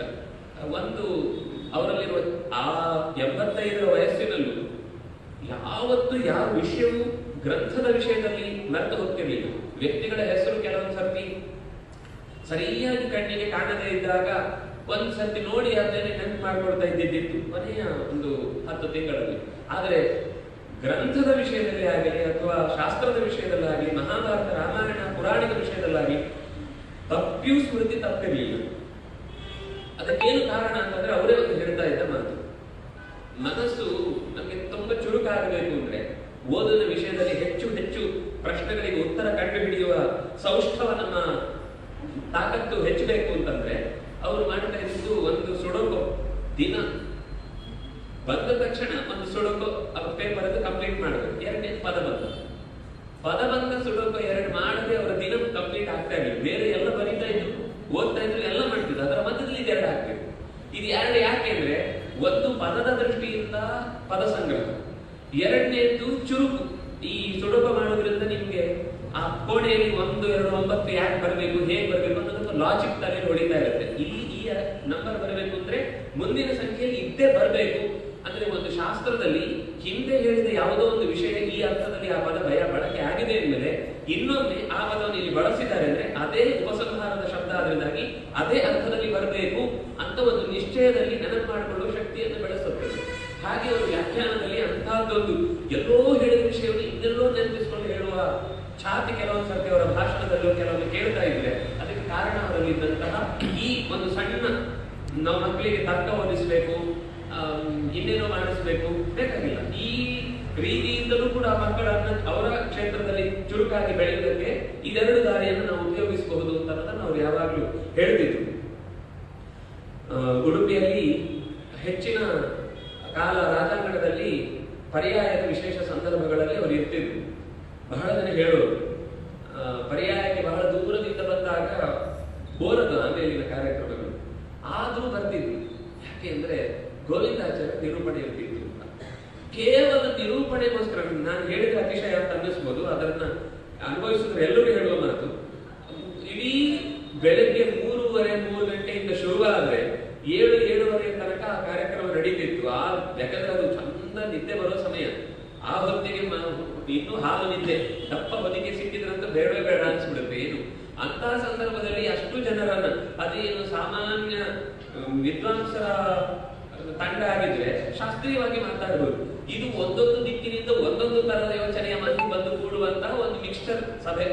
ಆ ಸಭೆಯನ್ನ ಅಷ್ಟು ಹೊತ್ತು ಅಲ್ಲಾರದ ಹಾಗೆ ಕೂಡಿಸಿ ಆ ಇಡೀ ಸಭೆಯ ವಿಷಯದಿಂದ, ಆ ನೆಪದಿಂದ ಅಷ್ಟು ಜನರಿಗೆ ಒಂದು ಇಡೀ ಶಾಸ್ತ್ರದ್ದು ಅಥವಾ ಲೌಕಿಕವಾದ ಯಾವುದೋ ಒಂದು ವಿಷಯದ ಬಗ್ಗೆ ಜನರ ತಲೆಯಲ್ಲಿ ಒಂದು ಹೊಸ ಬೆಳಕನ್ನು ಚೆಲ್ಲುವಂತಹ ಕೆಲಸವನ್ನು ಅವ್ರು ಮಾಡ್ತಾ ಇದ್ರು. ಅಂದ್ರೆ ನಿರೂಪಣೆಯಲ್ಲಿ ಇಂಥದ್ದೊಂದು ತಾಕತ್ತಿತ್ತು ಅನ್ನೋದನ್ನ ಅವರ ಉಪನ್ಯಾಸಗಳು ಹೇಳ್ತಾ ಇದ್ರು. ಸರಳವಾಗಿ ಹೇಳುವುದು ಮತ್ತು ಸುಲಭವಾಗಿ ಹೇಳುವುದು ಅಂತ ಬಂದಾಗ ಬಹಳ ಜನಕ್ಕೆ ಲೋಕದ ದೃಷ್ಟಾಂತಗಳನ್ನೆಲ್ಲ, ಇವಾಗ ನಾನು ಒಂದು ಮಾತು ಹೇಳ್ಬೇಕು, ಅದನ್ನ ವಿನಯ್ ಅವರು ಹೇಳಿದ್ರು. ಬಹಳ ಹಿಂದೆ ಉಪನ್ಯಾಸ ಅಂದ್ರೆ ಒಂದು 2 ತರ. ಒಂದು ಪುಸ್ತಕವನ್ನ ಹೀಗೆ ಎದುರಿಗಿಟ್ಟು ಅಲ್ಲಿರುವ ಕನ್ನಡದ ಅನುವಾದ, ಒಂದು ಈ ಭಾಗವತದ ಉಪನ್ಯಾಸ, ಒಂದು ಚೂರು ಕೃಷ್ಣನ ಕಥೆ ಮಾತ್ರ, ಅದು ಕೂಡ ಪೂರ್ತಿ ಅಲ್ಲ, ಕೃಷ್ಣನ ಕಥೆಯ ಭಾಗ ಮಾತ್ರ. ಆಮೇಲೆ ಬಿಟ್ರೆ ಈ ಶ್ರೀನಿವಾಸ ಕಲ್ಯಾಣ ಅಂತ ಒಂದು ಕಲ್ಯಾಣದ ಕಥೆಗಳು ಬರುವುದಿತ್ತು. ಬಿಟ್ರೆ ಇನ್ಯಾವುದೋ ಒಂದು ಸಣ್ಣ ಪುಟ್ಟ ವಿಷಯಗಳು, ಸತ್ಯನಾರಾಯಣ ಪೂಜೆ ಇಂಥದ್ದು ಬಹಳ ಪ್ರಸಿದ್ಧ. ಅದು ಬಿಟ್ರೆ ಬೇರೆ ಉಪನ್ಯಾಸಗಳ ಮಾಲಿಕೆ ಪರಿಚಯವೇ ಇರಲಿಲ್ಲ ಅಂತ ಹೇಳ್ತಾರೆ. 80-80ರ ತನಕವು ಆಚಾರ್ಯರು ಬೆಂಗಳೂರಿಗೆ ಬಂದಾಗ ಅವರು ಉಪನ್ಯಾಸಕ್ಕೆ ಅದೇ ವಿಷಯವನ್ನ ಕೊಡುವಾಗ, ಬೇಡ ಈ ಸರ್ತಿ ಮಹಾಭಾರತ ಮಾಡೋಣ, ಈ ಸರ್ತಿ ರಾಮಾಯಣ ಮಾಡೋಣ, ಈ ಸರ್ತಿ ಉಪನಿಷತ್ತು ಮಾಡೋಣ, ಈ ಸರ್ತಿ ವೇದ ಸೂಕ್ತಗಳ ಬಗ್ಗೆ ಚಿಂತನೆ ಮಾಡೋಣ ಅಂತ ಹೀಗೆ ಒಂದು ಇಷ್ಟೆಲ್ಲ ಹೊಸ ವಿಷಯಗಳು ಉಪನ್ಯಾಸಕ್ಕೆ ಹೇಳಬಹುದು. ಇದು ಸಾಮಾನ್ಯ ಜನರ ತನಕ ತಲುಪಿಸಬಹುದು. ಯಾಕೆಂದ್ರೆ ಯಾವಾಗಲೂ ಮಹಾಭಾರತ ರಾಮಾಯಣ ಅಂದ್ರೆ ಈ ಕರೆಕ್ಟ್ ಆಗಿ 80ರ ಕಾಲ ಅಂದ್ರೆ ಹೇಗಾಗಿತ್ತು ಅಂದ್ರೆ ಸ್ವಾತಂತ್ರ್ಯ ಬಂದ ನಂತರದ ತಲೆಮಾರಿಗೆ ಪಾಪ ಈ ಶಾಲೆ ಅಂತ ಅನ್ನೋದೊಂದು ಶುರುವಾದ್ಮೇಲೆ ತಂದೆ ತಾಯಿಗಳು ಅಜ್ಜನ ಸಂಪರ್ಕ ಕಮ್ಮಿ ಅಂತ ಬಂದ ಹಾಗೆ ಇವರು ಎಡಬಡಿಕೆಗಳಾಗಿ ಶುರುವಾಗುತ್ತೆ. ಅದಕ್ಕಿಂತ ಹಿಂದಿನವರಿಗೆ ಅಜ್ಜನರು ಮನೆಯಲ್ಲಿ ಕುಮಾರವ್ಯಾಸ ಭಾರತವನ್ನು ಓದಿಯೇ ದೀಪ ಹಚ್ಚಿ ಎಲ್ಲ ತಾಳ ಬಡ್ದು 4 ಹಾಡಾದ್ಮೇಲೆ ರಾತ್ರಿ ಊಟ, ಇಲ್ಲಂದ್ರೆ ರಾತ್ರಿ ಊಟ ಇಲ್ಲ. ಆದ್ರಿಂದಾಗಿ ಸಹಜವಾಗಿ ಬರ್ತಿತ್ತು ಭಾರತ ರಾಮಾಯಣದ ಕಥೆಗಳು. ಈ ಮಧ್ಯದ ಗ್ಯಾಪ್ ಅಲ್ಲಿ ಏನಾಯ್ತು ಅಂದ್ರೆ ಅವರಿಗೆ ಒಂದೇ ಸರ್ತಿ ಎಲ್ಲ ಕೆಲಸಕ್ಕೆ ಹೋಗುದು ಇತ್ಯಾದಿಗಳಾಗಿ ಶುರುವಾದ ಹೊರಗಿನ ಪ್ರಪಂಚದ ದೂರಕ್ಕೆ ಹೋಗುವ ಸ್ಥಿತಿ ಬಂದದ್ರಿಂದ ಕಥೆಗಳು ಗೊತ್ತಿಲ್ಲ ಅಂತಾಗಿ ಒಂದು ರೀತಿ ಏನೂ ನಾವು ಮುಂದೇನು ದೊಡ್ಡ ಪ್ರಶ್ನಾರ್ಥಕ ಸ್ಥಿತಿಯಲ್ಲಿ ಈ ಉಪನ್ಯಾಸಗಳು ಶುರುವಾಯಿತು. ಆಗ ಎರಡನೇದು ಇನ್ನೊಂದು ಕೆಲಸ ಆಗಿದ್ದು, ರಮಾನಂದ ಸಾಗರ್ ಅವರದ ಆ ಟೈಮಲ್ಲಿ 9 ಗಂಟೆಗೆ ಒಂದು ಬರ್ತಿತ್ತಲ್ಲ, ಆಗ ಉಡುಪಿಯ NH-17 ಅದು ಬಹಳ, ಯಾಕಂದ್ರೆ ಬಾಂಬೆ ಮಂಗಳೂರು ಒಂದೇ ಒಂದು ಗಾಡಿ ರಸ್ತೆಯಲ್ಲಿ ಇರ್ತಿರ್ಲಿಲ್ಲ. ಆ ಹೊತ್ತಿಗೆ ಎಲ್ಲಿ ಹುಡುಕಿ ಯಾರಾದ್ರೂ ಮನೆಯಲ್ಲಿ ಟಿವಿ ಇದೆ ಅಂದ್ರೆ ಅವ್ರ ದೇವರು, ಅವ್ರ ಮನೆಯಲ್ಲಿ ಅವ್ರ ಜಗಳ ಆಗಿದ್ರು ಕೂಡ ಅವತ್ ಜಗಳ ಇಲ್ಲ, ಬೇರೆ ಗಲಾಟೆಗೆಲ್ಲ ಮರೆತು ಕೂತಿದ್ರು. ಇನ್ನೊಂದು ಹೇಳ್ತಿದ್ರು, ಆಯ್ತು ತುಂಬಾ ಒಳ್ಳೆ ಕೆಲಸ ಮಾಡಿದ್ರು ಆ ಮನುಷ್ಯ ಅಂತ. ಅದನ್ನ ಮತ್ತೆ ತನ್ನ ಕಾರ್ಯರೂಪಕ್ಕೆ ತಂದು ತನ್ನ ಉಪನ್ಯಾಸಗಳ ಮೂಲಕ ಹೇಳಿದ್ರು. ಅದು ಹೊಸ ಉಪನ್ಯಾಸದ ಟ್ರೆಂಡ್ ಅನ್ನ ಸೃಷ್ಟಿ ಮಾಡಿದೆ. ಯಾಕಂದ್ರೆ ಎಷ್ಟೋ ಸರ್ತಿ ಪ್ರಶ್ನೆ ಕೇಳೋದು ಅಂದ್ರೆ ಭಯ. ಅವ್ರು ಯಾರೋ ಕೂತವ್ರು ಬಂದ್ರೆ ಅವರು ನಗು ಅನ್ನೋದು ಅವ್ರು ಬಹುಶಃ ಬ್ಯಾಂಕ್ ಅಲ್ಲಿ ಇರ್ಬೇಕು, ತಪ್ಪಿ ಇಲ್ಲಿ ಬಂದು ಕೂತಿರ್ತಾರೆ, ನಗದು ಅಂತ ಇರ್ತಾರಲ್ಲ ಬ್ಯಾಂಕ್ ಅಲ್ಲಿ, ಅಲ್ಲಿ ಕೂತಿರ್ತಾರೆ. ಜನರು ಹೆದರಿ ಅವ್ರ ಹತ್ರ ಬರ್ಲಿಕ್ಕಿಲ್ಲ, ಅಲ್ಲಿಂದ ದೂರದ ದೊಡ್ಡ ನಮಸ್ಕಾರ ಅಂತ ಸ್ಥಿತಿಯಲ್ಲಿ ಜನರ ಸಾಮಾನ್ಯರ ಹತ್ರ ಸಿಕ್ಕಿ ಮಾತನಾಡಿ ಎಷ್ಟು ಜನ ಅವರಿಂದಾಗಿ ತಮ್ಮ ಜೀವನದ ಒಂದು ಹೊಸ ಮುಖವನ್ನೇ ಕಂಡುಕೊಂಡು ಎಷ್ಟು ಸಾಧನೆ ಮಾಡಿದವರನ್ನ ನಾವು ಹೇಳ್ಕೊಳ್ಳುವಾಗ ಆಚಾರ್ಯ ತುಂಬಾ ಹತ್ರ ಅಂತ. ಆಚಾರ್ಯನಿಗೆ ಹತ್ರ ಹೋದವರು ಎಲ್ರಿಗೂ ಹಾಗೆ ಅನಿಸ್ತಿದ್ರು, ಆಚಾರ್ಯ ತುಂಬಾ ಹತ್ರ ಅಂತ. ಅದು ದೊಡ್ಡವ್ರ ಕೆಲಸನೇ ಹಾಗೆ. ಅದು ಕೃಷ್ಣನೂ ಹಾಗೆ, ರಾಮನೂ ಹಾಗೆ. ಕೃಷ್ಣನನ್ನ ರಾಮನ ಕಥೆಯಲ್ಲಿ ರಾಮಾಯಣದಲ್ಲಂತೂ ರಾಮ ಹೊರಟು ಹೋದ ಮೇಲೆ ಮನೆಯಲ್ಲಿ ಯಾವ ವಿಶೇಷ ಕಾರ್ಯಕ್ರಮಗಳನ್ನು ಕೂಡ ಮಾಡಲೇ ಇಲ್ಲ. ಮಗುವಿನ ನಾಮಕರಣ, ಸೀಮಂತ ಏನೇ ಇತ್ತು ಎಲ್ಲ ಕ್ಯಾನ್ಸಲ್ ಆಗಬೇಕು. ಯಾಕೆ ಅಂತ ಕೇಳಿದ್ರೆ ವಾಲ್ಮೀಕಿ ಹೇಳಿದ್ರೆ ನಮ್ಮ ಮನೆಯ ಹಿರಿಮಗನನ್ನೇ ಕಳ್ಕೊಂಡ ಮೇಲೆ, ಪ್ರತಿಯೊಂದು ಮನೆಯಲ್ಲೂ ಅವರ ಅಭಿಪ್ರಾಯ, ನಮ್ಮ ಮನೆಯ ಹಿರಿಮಗನನ್ನು ಕಳ್ಕೊಂಡ ಮೇಲೆ ಈ ಮನೆಯಲ್ಲಿ ವಿಶೇಷ ಕಾರ್ಯಕ್ರಮಕ್ಕೆ ಏನಂತ ಅಂತ.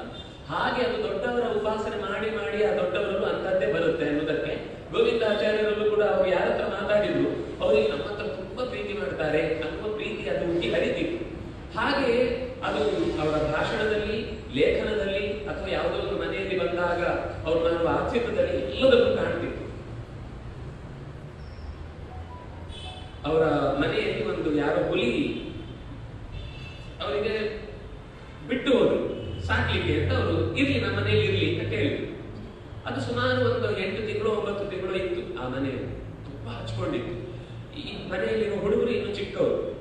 ಅದು ದೊಡ್ಡದಾಗ್ತಾ ಹೋದ ಹಾಗೆ ಅದು ನಾವು ಹೇಳ್ತೇವಲ್ಲ ಕರಡಿ ಪ್ರೀತಿ, ಹುಲಿ ಪ್ರೀತಿ ಅಂತ. ಮನುಷ್ಯ ಪ್ರೀತಿ ಮಾಡ್ಬೇಕು, ಮನುಷ್ಯ ಕರಡಿ ಪ್ರೀತಿ ಮಾಡ್ಬೇಕು. ಬೆಕ್ಕನ್ನ ನೀವು ಹಿಡ್ಕೊಳ್ಳೋದು ನೋಡ್ತೀರಿ, ಅದರ ಮರಿಯನ್ನು ನೀವು ನಿಮ್ಮ ಮಗುವನ್ನು ಹಾಗೆ ಹಿಡ್ಕೊಳ್ಲಿಕ್ಕೆ ಹೋದ್ರೆ ಆಗುತ್ತಾ?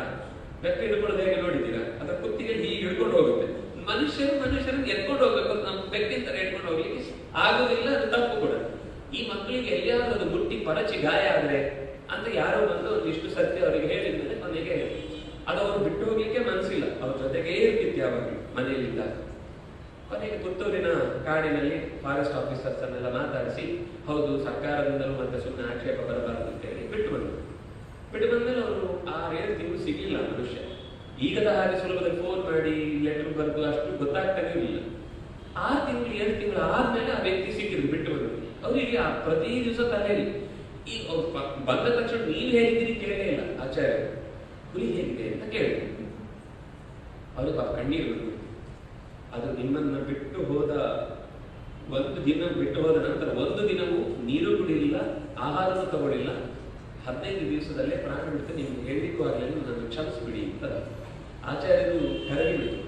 ಅವ್ರು ಹೇಳ್ತಿದ್ರು ಯಾವಾಗ, ಮನುಷ್ಯ ಇಷ್ಟು ಪ್ರೀತಿಸ್ತಾನೆ ಗೊತ್ತಿಲ್ಲ, ಪ್ರಾಣಿಗಳೆಲ್ಲ ಎಂಥ ಕ್ರೂರಿ ಅಂತ ನಾವು ಅದನ್ನು ಪಟ್ಟ ಕಟ್ಟಿ ಕೂಡಿಸಿದೆವೋ ಅದು ಪ್ರೀತಿಸುವುದರ 1% ಕೂಡ ಮನುಷ್ಯ ಪ್ರೀತಿಸುವುದಿಲ್ಲ. ನಾನು ಅಂತ ಎಲ್ಲ ಪ್ರೀತಿಯನ್ನು ಅನುಭವಿಸುತ್ತೇನೆ.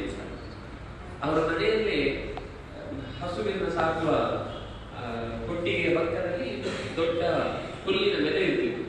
ಅವರು ಜುದರಾಡಿ ಪತ್ರಕ್ಕೆ ಹೋಗಿ ಮುಗಿಸ್ಕೊಂಡು ಎಷ್ಟೋ ಹೊತ್ತಿಗೆ ಬರೋರು, ಕಾರ್ ಕಳಿಸ್ಬಿಟ್ಟು ಬಂದು ಹೋಗ್ತಿದ್ರು. ಒಂದು ದಿವಸ ಏನಾಯ್ತು, ಬೆಳಿಗ್ಗೆ ಹೊರಡುವಾಗ ಮನೆಯಿಂದ ಹೆಂಡತಿ ಹೇಳಿದ್ದು, ಆ ಹುಲ್ಲು ಹಾಕುವ ಜಾಗದಲ್ಲಿ ಒಂದು ದೊಡ್ಡ ಹಾವು ಹೋಗಿದೆ. ಯಾಕಂದ್ರೆ ಅದು ಮನೆ ಹತ್ರ ಹಾವು ಯಾವಾಗಲೂ ಇದ್ದೇ ಇರುತ್ತೆ, ತೋಟದಲ್ಲೆಲ್ಲ ಇರುತ್ತೆ.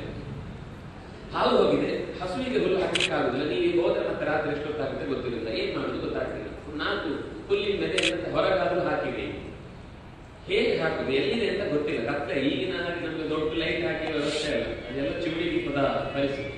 ಕೊನೆಗೆ ಆಚಾರ್ಯರು ಏನ್ ಮಾಡಿದ್ರು ಅಂದ್ರೆ, ಅಲ್ಲೇ ಕೂತು, ಅಂದ್ರೆ ನಾನು ಹೇಳುದು, ನಾವೆಷ್ಟೋ ಸರ್ತಿ ಕಥೆ ಓದ್ತೇವೆ ಅಥವಾ ಒಂದು ವಿಷಯವನ್ನು ಕೇಳ್ತೇವೆ, ಆದ್ರೆ ನಮ್ಮ ಜೀವನದಲ್ಲಿ ನಾವು ರೂಢಿಸ್ಲಿಕ್ಕೆ ಹೋಗುದಿಲ್ಲ. ಆಚಾರ್ಯರು ಮಹಾಭಾರತದಲ್ಲಿ ಒಂದು ಆಸ್ತಿಕ ಪರ್ವ ಅಂತಿದೆ. ಆಸ್ತಿಕ ಪರ್ವ ಅಂದ್ರೆ ಜನಮೇಜನ ಸರ್ಪಯಾಗವನ್ನ ನಿಲ್ಲಿಸುವ ಒಬ್ಬ ಹುಡುಗನ ಕಥೆ. ಅವನು ಯಾಕೆ ನಿಲ್ಲಿಸಿದ ಅಂದ್ರೆ, ಅವರ ಸರ್ಪ ಸಂತತಿಯನ್ನು ಉಳಿಸ್ಬೇಕು ಅಂತ ಅವರ ತಾಯಿಯ ಅಣ್ಣ ವಾಸುಕಿ ಮತ್ತು ತಾಯಿ ಜರತ್ಕಾರು ಮಾಡಿದ ಪ್ರಾರ್ಥನೆಗೆ ಒಪ್ಪಿಕೊಂಡು ಬಂದಿರ್ತಾನೆ. ಅಲ್ಲಿ ಅವನೊಂದು ಶ್ಲೋಕ ಹೇಳ್ತಾನೆ, ಗಚ್ಚ ಸರ್ಪ ಯಥಾ ಮಹಾವಿಷ ಅಂತ. ಅದನ್ನು ಅವರು ಶ್ಲೋಕ ಹೇಳಿದ್ರು, ಗಚ್ಚ ಗಚ್ಚ ನೀನು ಇಲ್ಲಿಂದ ಹೊರಟು ಹೋಗು ಅಂತ. ಅದು ಎಷ್ಟು ಹೇಳಿದ್ರು ಅಲ್ಲಿಂದ ಹೊರಗೆ ಬರ್ತಿತ್ತು.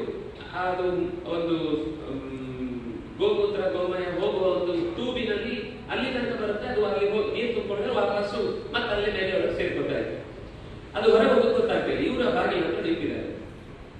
ಕೊನೆಗೆ ಅವರು ಆ ಪದ್ಯವನ್ನು ಚೂರು ಚೇಂಜ್ ಮಾಡಿದ್ರು. ಮಹಾವಿಶಾಲ ಶಬ್ದ ತೆಗೆದು ಗಚ್ಚ ಗಚ್ಚ ಯಥಾಗತಂ, ನೀನು ಯಾವ ದಾರಿಯಿಂದ ಬಂದಿದ್ದು ಆ ದಾರಿಯಿಂದ ಹೋಗು. ಆ ದಾರಿಯಿಂದ ಹೋಗುವಂತಂದಾಗ ಅದು ಸೀದೆ ಎದುರು ಬಂತು. ಇವರು ಪಕ್ಕಕ್ಕೆ ಸರ್ರು ಸೀದೆ ಹೊರಗೆ ಬಂದ ತಕ್ಷಣ ನಾವೇನ್ ಮಾಡ್ತೇವೆ, ಹಾವು ಹಾವು ಹಾವು ಹಾವು ಅಂತ ಸಾಮಾನ್ಯ ಹೇಳಿ ಶುರು ಮಾಡ್ತೇವೆ, ಜೋರು ಗಲಾಟೆ ಮಾಡಿ ಶುರು ಮಾಡ್ತೇವೆ. ಆದ್ರೆ ಅದು ಗಲಾಟೆ ಮಾಡೋದಲ್ಲ, ಅದಕ್ಕೆ ಟೆಲಿಪತಿಯನ್ನ ಅಂದ್ರೆ ಮಾನಸಿಕ ವೇವ್ಸ್ ಅನ್ನ ತಲುಪಿಸಿದ್ರೆ ಮಾತ್ರ ಅದು ಪ್ರತಿಕ್ರಿಯೆ ಕೊಡುತ್ತೆ ಹೊರತು, ನಾವು ಅದನ್ನು ಜೋರು ಮಾಡಿ ಹಾಡಿದ್ರೆ ಅದಕ್ಕೆ ಚಕ್ಷುಶ್ರವ ಅಂತ ಹೆಸರು. ಕಣ್ಣಿನಿಂದಲೇ ಕೇಳುವ ಶಕ್ತಿ, ಅದು ನೋಡಿ ಗಮನಿಸ್ತಾ ಇರುತ್ತೆ, ಅದರಿಂದ ಮನಸ್ಸಿನ ಭಾವನೆಗಳನ್ನು ಅರ್ಥ ಮಾಡಿಕೊಳ್ಳುತ್ತೆ ಅನ್ನುವ ಕಾರಣಕ್ಕಾಗಿ ಅದನ್ನು ಪ್ರಯೋಗ ಮಾಡ್ತೀವಿ. ಇದು ಒಂದು ಕಥೆ ಅಲ್ಲ, ಇಂಥದ್ದು ಅವರ ಜೀವನದಲ್ಲಿ ಹಲವು ಬಾರಿ ನಡೆದಿದೆ. ಹಲವು ಬಾರಿ ನಡೆದದ್ದು ಅವರು ಅದನ್ನು ಪ್ರಾಕ್ಟಿಕಲ್ ಆಗಿ ಮಾಡಿ ತೋರಿಸೋದು. ಯಾವತ್ತೂ ಮನುಷ್ಯನಿಗೆ ಹಾನಿ ಮಾಡುವಂಥದ್ದಲ್ಲ. ಪರಿಸರದಲ್ಲಿ ಅತ್ಯಂತ ಬೇಕಾದ ಒಂದು ಜೀವ ಅದು ಇದ್ದದ್ರಿಂದ ಎಷ್ಟೋ ಸರ್ತಿ ನಮಗೆ ಬರಬಹುದಾದ ಇಲಿಗೆ ಸಂಬಂಧಪಟ್ಟ ಯಾವುದೇ ರೋಗಗಳಿದ್ರೆ ಗುಣ ಆಗಿದೆ ಅಂದ್ರೆ ಆ ಜಾಗದಲ್ಲಿ ಹಾಗಿರ್ಬೇಕು. ಯಾಕಂದ್ರೆ ಅದು ಮಾತ್ರ ಅದನ್ನು ಸ್ವೀಕರಿಸಿದ್ರೆ ಅದರ ದೇಹದಿಂದ ಹೊರಗೆ ಬಂದ್ಮೇಲೆ ಅದರ ರೋಗ ಅಂಟು ಪರಿಹಾರ ಆಗೋದು ಸಾಧ್ಯ. ಹೀಗೆ ಏನೇನೋ ಪರಿಸರದ ಒಂದೊಂದು ಕೊಂಡಿಗಳಿವೆ. ಹೀಗೆ ಹಾವಿನ ಬಗ್ಗೆ ಅವರ ಮನೆಯಲ್ಲಿ ಒಂದು ಅಳಿಲು ಸಾಕಿದ್ರು, ಒಂದು ಗಿಳಿ ಇತ್ತು. ಇತ್ತೀಚೆಗಂತೂ 2 ಅಳಿಲು ನವಿಲುಗಳಿದ್ವು.